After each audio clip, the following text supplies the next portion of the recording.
Hello and welcome to Retake, and today we're going to just cover something that we don't cover very often because the Amiga's back in print. Yes, the Commodore Amiga, the Amiga 500, the 16-bit machine, is back in print in a major magazine in the UK, and that magazine is called Retro Gamer. The magazine's been around for a while, but they tend to cover retro game consoles more than the kind of computer side of things, and the Amiga has certainly slotted into the computer side of things, and it's quite good because it takes up about a fifth of the magazine or so, and there's a number of pages in here dedicated to the Amiga games, or the best Amiga games.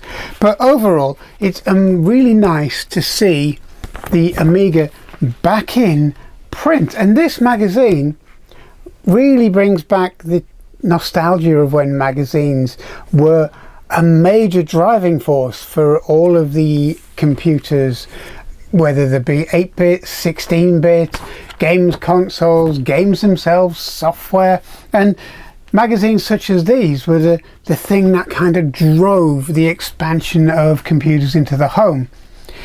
There was no internet back in the day when these were being released. There was no other way of getting your kind of monthly fix as to what's new, what's come along, and what you might want or might not want to buy. And the publisher of this magazine is Future Publications, and it's been involved in the technical side of things for quite a while, and it's nice to see them getting back into what is vintage and classic consoles and games, because it's kind of sorely missed now.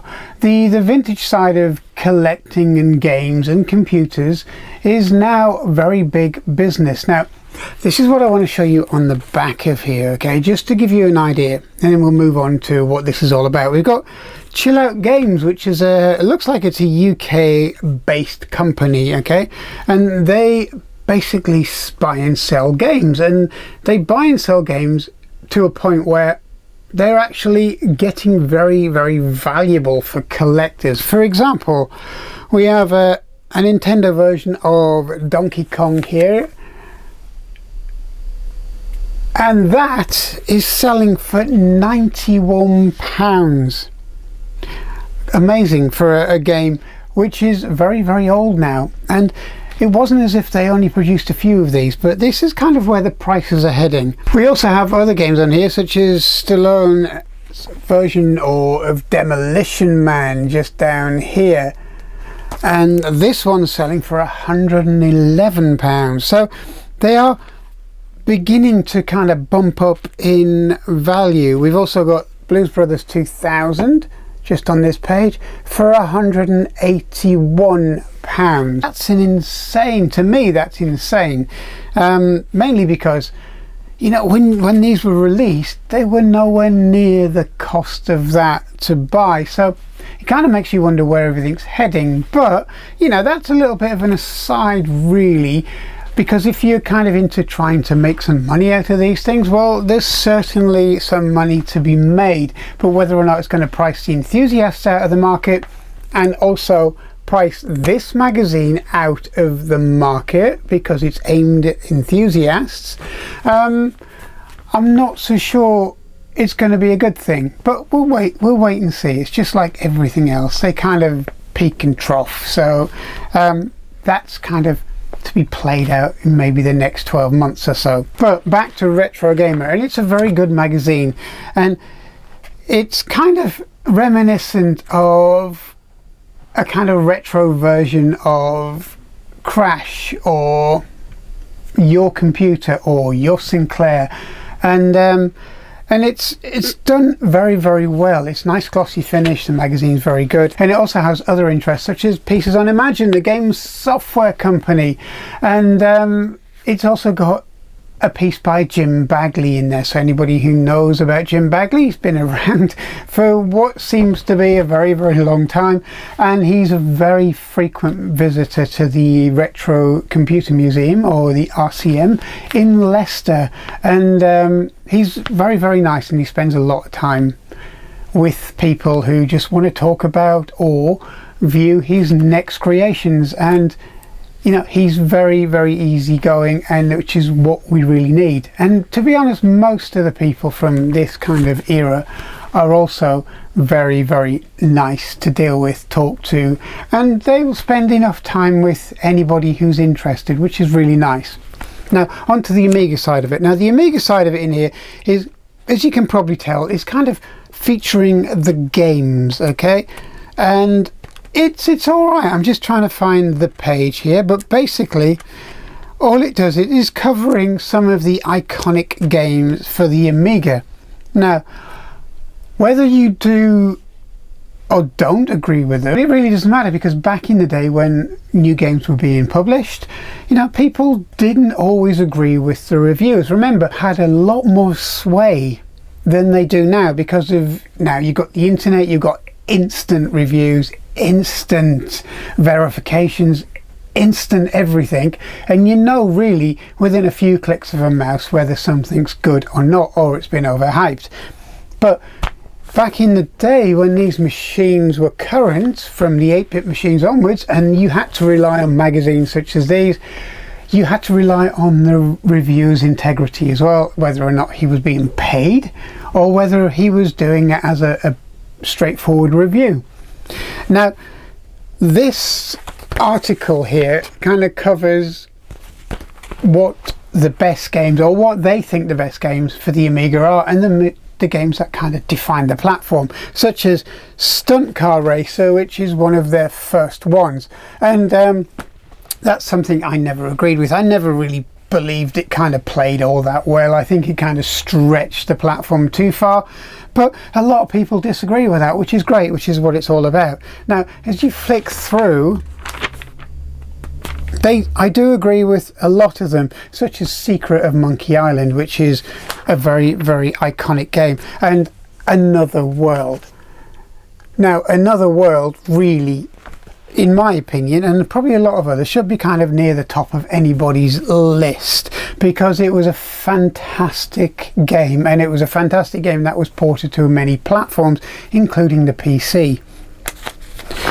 Others include Cannon Fodder and what is an iconic game such as Zool. Now Zool for the Amiga, whether you kind of love or hate the kind of forced character such as, you know, Mario and so on, and the Amiga had to have at the time a character which defined the platform, and Zool became its kind of mascot. But you know, it was a very good game, especially later within the AGA platform, where they had the parallax scrolling, etc., which really did improve the game.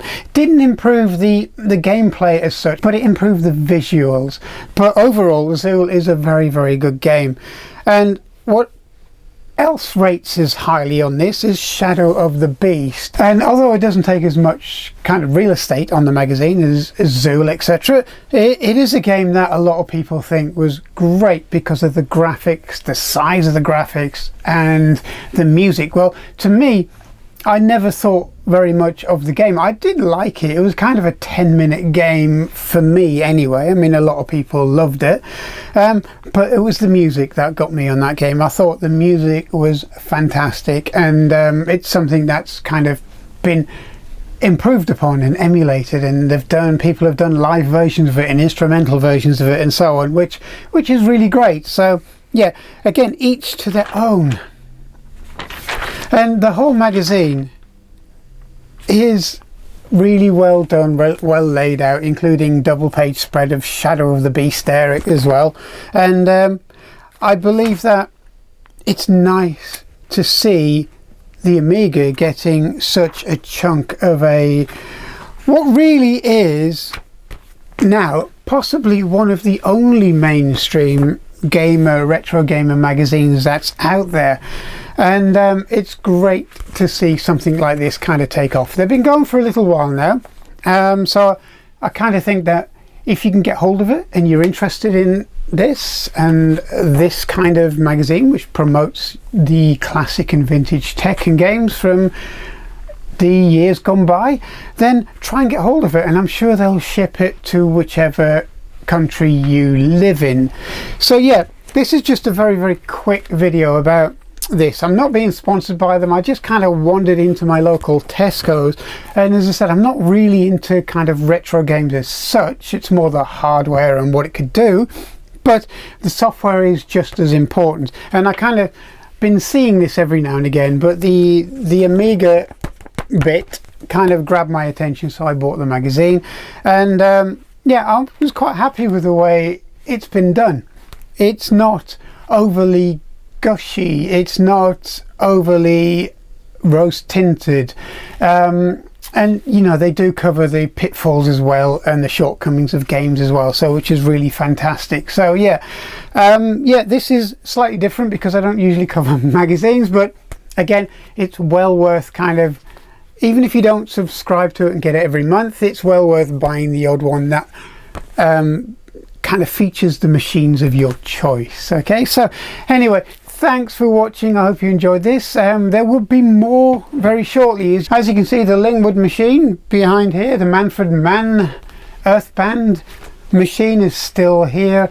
It's taken me a little bit longer to try and gather the components and the parts that I need to make it into kind of a replica of what I think this machine was actually used for, including the keyboards, some of the MIDI interfaces and so on, and some of the software. And it's taken a little bit longer because what I want to try and do is link this to a number of retro keyboards of the time to try and get something going. You know, I'm just winging this one because I've got a rough idea of what I think this machine was used for, and I've got a rough idea of the kind of kit that this machine may have been connected up to. So I'm trying to kind of recreate the era rather than exactly what this machine was doing at the time, and it will also give it a purpose because it can be used and we can create some music and tunes on it, and you know, they can be used for future videos or whatever I decide to use them for, which would be great, and other people can have a go as well. So this is taking a little bit longer, which is good really, because it's given a chance for the coating to harden off 100%. So now it's very hardware and very tough, and it's not going to mark and discolor as I use the machine. So yeah, it won't be long before I've kind of got it all together, but there will be more coming from this machine very shortly. I think I've got most of it. There's just one or two little bits missing, but I may have to kind of run with it and just kind of put it together as I thought it was being used. And there's also going to be some short clips as well. It's kind of those YouTube shorts, and I thought about doing it before YouTube shorts came along, so I started doing the very 3-minute kind of retro things, and I did quite a lot of those.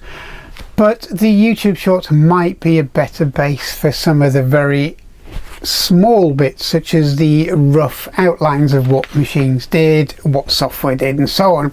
But I don't want to bombard people with shorts, because some of the shorts I've been looking at, they're not particularly factual, and they're mainly being used to kind of, I don't know, just get a rise out of people. I think that's probably the best way of kind of putting it. So and I don't want to do that. I want to make them based around the retro hardware and be as factual as possible, and the kit you could actually use. So I've done one, and it was just a quick walk around of put to music of kind of where I am at the moment and the kind of equipment I've kind of collected over the time. So I hope you enjoy that. But anyway, going forward, I've got quite a few plans, so I hope you'll stick with us, and I hope you enjoyed this. I hope you enjoyed looking at the Retro Gamer magazine with me and what it entailed for the Amiga. So thanks a lot. Thanks for watching. Please subscribe, and I hope to see you soon. Thank you.